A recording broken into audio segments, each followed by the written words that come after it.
नमस्कार, दीप्स किचन मराठीमध्ये मी दीपाली आपलं मनापासून स्वागत करते. चला तर मग आजच्या आपल्या रेसिपीला सुरुवात करूयात.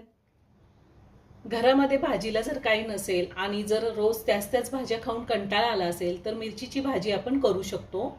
आज मी तुम्हाला दही मिरची कशी करायची ते दाखवणार आहे. तर दही मिरची करण्यासाठी आपल्याला काय साहित्य लागतं ते आपण पाहूया. मी इथे पोपटी कलरच्या 125 ग्रॅम मिरच्या घेतलेल्या आहेत, म्हणजे 7 पाव मिरची घेतली. अशी जाड पोपटी कलरची मिरची घेतली. ही जास्त तिखट नसते. मिरची मी स्वच्छ धुवून पुसून घेतलेली आहे. तुम्हाला जर अशी जाड मिरची नाही भेटली तर अशी पोपटी कलरची लहान मिरची सुद्धा तुम्ही घेऊ शकता. अर्धा चमचा जिरे, अर्धा चमचा मोहरी, पाव चमचा हळद, 2 चिमूट हिंग घेतलाय, 1 चमचा धना जिरा पावडर, 1 चमचा कश्मीरी लाल मिरची पावडर घेतली, 1 चमचा बेसन आणि 2 चमचे भाजलेल्या शेंगदाण्याचा कूट घेतलेला आहे. थोडी कोथिंबीर आणि चवीनुसार मीठ लागणारे. 1 वाटी दही लागणारे. साधारण 100 ग्रॅम दही आहे. आणि भाजी करण्यासाठी आपल्याला तेल लागणार आहे. मी गॅसवर कढई ठेवली, त्यामध्ये मी 2 चमचे तेल घालते.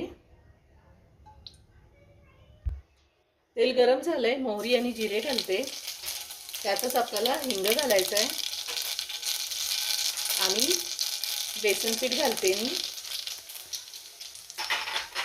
बेसन पीठ आपल्याला थोडंसं तेलावरती परतून घ्यायचे, थोडा रंग बदलेपर्यंत.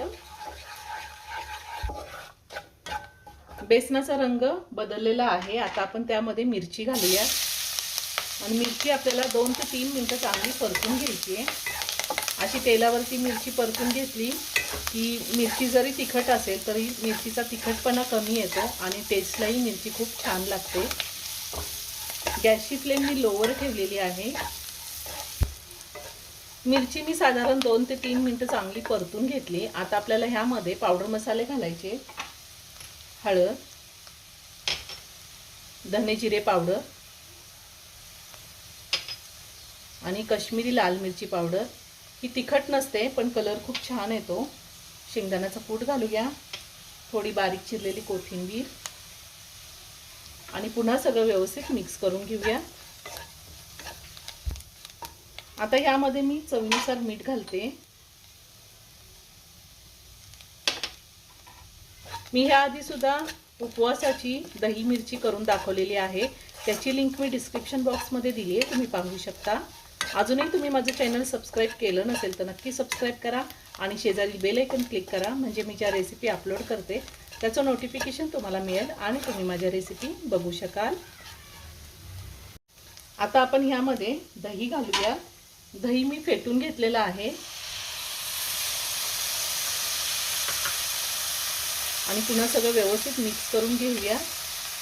आपण ज्यावेळेस मिरचीमध्ये दही घालतो त्यावेळेस गॅसची फ्लेम लोवर ठेवायची आहे, नाहीतर दही फाटू शकतं.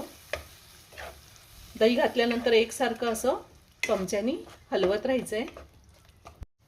दही घातल्यावर मिनिटभर मी चांगलं व्यवस्थित मिक्स करून घेतलेलं आहे. आता मी झाकण ठेवून साधारण 4 ते 5 मिनिटं ही भाजी चांगली वाफवून घेणार आहे, मिरची चांगली वाफवून घेणार आहे. गॅसची फ्लेम मी लोवर ठेवलेली आहे. 5 मिनिटं झालेली आहे.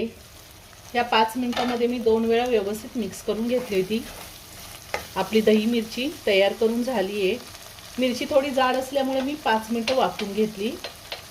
आता वरतून थोडी कोथिंबीर घालते आणि एका बाउलमध्ये काढून घेते.